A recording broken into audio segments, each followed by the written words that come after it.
ابراہیم علیہ السلام مہمان نواز تھے اور اس وقت تک کھانا نہیں کھاتے تھے جب تک کوئی مہمان نہ آ جائے۔ ایک مرتبہ کئی دن گزر گئے لیکن کوئی مہمان نہ آیا۔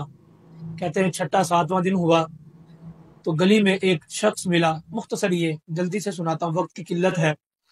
آپ علیہ السلام نے اس کو ساتھ لیا، کھانا تیار تھا، کھانا کھانے لگے تو پوچھا اللہ کو مانتے ہو؟ کہتا نہیں مانتا، میں تو مشرک ہوں، میں تو رب کی توحید کا انکاری ہوں۔ آپ نے فرمایا کھڑا ہو جا، میرے دسترخوان پہ تو وہ بیٹھے گا جو اللہ کو ماننے والا ہے، اس کے علاوہ تو میں بٹھاتا ہی نہیں۔ اللہ اکبر، وہاں سے وہ چلا گیا۔ اب اللہ پاک نے وحی نازل فرمائی، اے خلیل نبی اس میرے بندے کو واپس بلاؤ، کھانا کھلاؤ۔ اب ابراہیم علیہ السلام تڑپ اٹھے، ہے وہ مشرک ہے لیکن رب کہتا ہے میرا بندہ ہے، اور اللہ فرماتا اس کو بلا کے کھانا کھلاؤ۔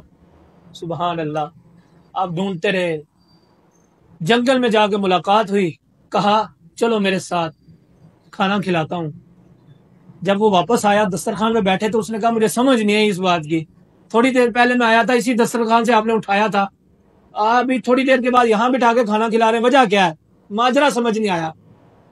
فرمانے لگے جب میں نے بٹھایا تھا اپنی مرضی سے، اب بیٹھے ہو میرے رب کی مرضی سے۔ جب تم بیٹھے تھے میں نے تمہیں یہاں سے اٹھایا تو اللہ نے بعد میں ارشاد فرمایا میرا بندہ اس کو واپس بلاؤ۔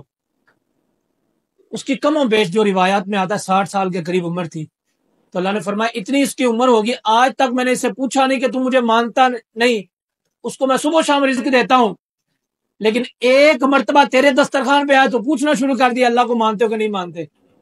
جب اس نے یہ بات سنی تو اس کی آنکھوں میں نمی آ گئی، کہنے کہ آپ کا رب اتنا رحیم ہے، اتنی محبت فرمانے والا کہ غیروں کو بھی رزق دیتا ہے، دشمنوں کو بھی عطا فرماتا ہے۔ تو وہاں بیٹھے بیٹھے کہتا کھانا بعد میں کھاؤں گا، پہلے کلمہ پڑھا کے مسلمان فرما لے۔